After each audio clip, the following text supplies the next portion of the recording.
Hi, I'm Liz Shanks, and welcome to Liz's Book Snuggery.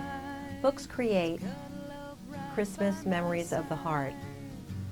Two favorite quotes I remember this time of year are, "Memory is a gift of the heart," and Thomas Jefferson's, "I cannot live without books."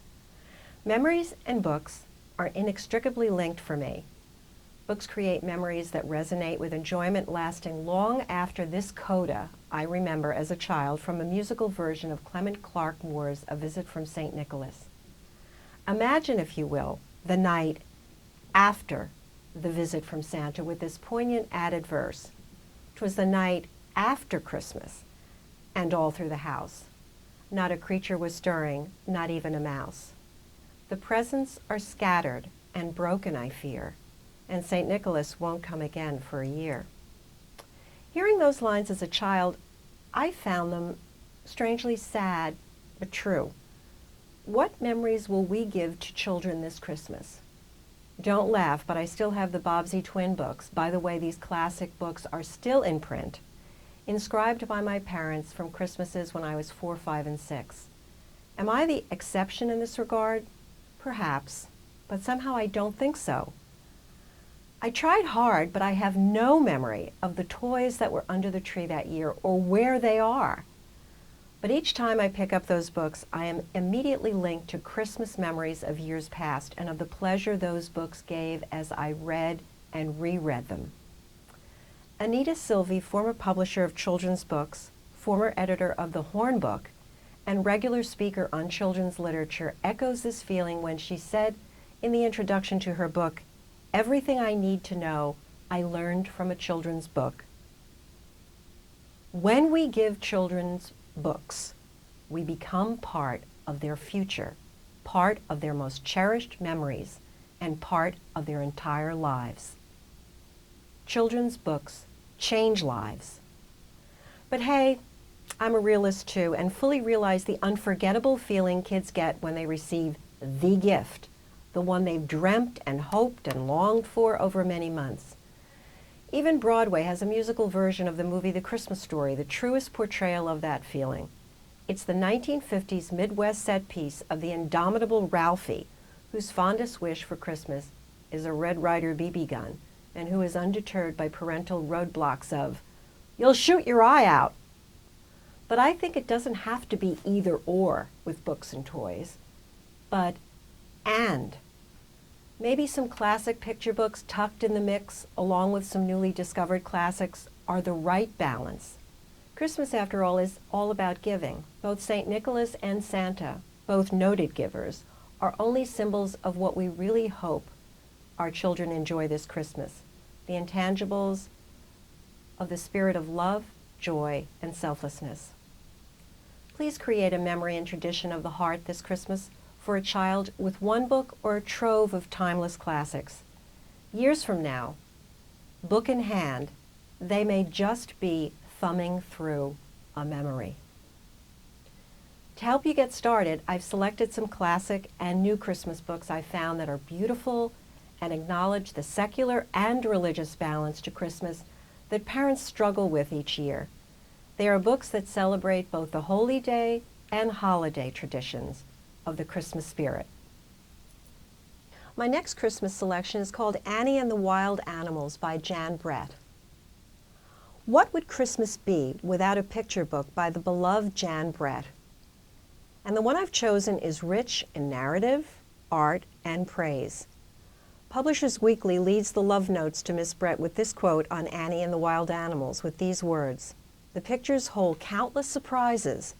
Indisputably, this is a work of wonder that deserves highest praise. And wonder is a perfect word to describe the skill and her savvy use of brilliant borders. They move the story forward if one is clever enough to view them as more than just an expert use of folk art, craft, and design, infusing stories, but also reveal an artist fully in possession of her talents." I love the background of the genesis of this book, which came from her own daughter's desire for a pet, which turned out to be a stray cat named Pitty, rather than the dolphin or the cheetah her daughter had selected as number one and 2 on her list of choices. Young Annie has a marmalade cat who's acting a bit odd, eating more than usual, sleeping all day, and curling up in the strangest of places, in the bin among the potatoes no less. Winter is long, and it's certainly getting lonelier and longer when Taffy does a disappearing act one day. What's Annie to do? Why not find another pet as she hopes and waits for Taffy's return? But how do you attract a pet in midwinter? That can present problems. So let's find out how she does solve that problem in Jan Brett's wonderful Christmas book, Annie and the Wild Animals. Another reason that this is a favorite of mine, Jan dedicated this book to her grandmother, who she called Baba, which is the same diminutive that I used for my grandmother. So I have a special affinity for this book. It had been snowing for days. Winter was lasting too long. Something was wrong with Annie's cat. Taffy had stopped playing. She ate more than usual. She slept all day long. She curled up in strange places. One morning, Annie could not find Taffy anywhere.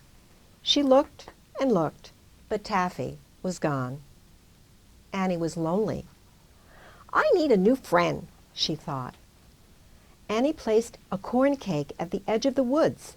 She imagined a small furry animal coming out of the woods and becoming her pet. In the morning, the corn cake was gone. In its place stood a giant moose. It's too big for a pet, Annie thought. I'll have to try again. That night, Annie left another corn cake at the edge of the woods. The next morning, the moose was back, and a snarling wildcat was there too. He's too wild to tame, Annie thought. Annie put some more corn cakes at the edge of the woods. The next morning, a big growling bear was there with the moose and the wildcat. He's just too grumpy, Annie thought. Annie made as many corn cakes as she could and left them at the edge of the woods. At dawn, Annie heard the snarls and growls of the wild animals. There was the moose, the wildcat, and the bear. A stag, a large gray wolf, and a black bear had joined them. Not one of them is soft and friendly like Taffy, Annie thought. All the next day, Annie made corn cakes and left them at the edge of the woods. All night long, she heard the sounds of the wild animals eating the corn cakes. And Annie awoke to find a large nose sticking through her window. It belonged to the moose. He was still hungry.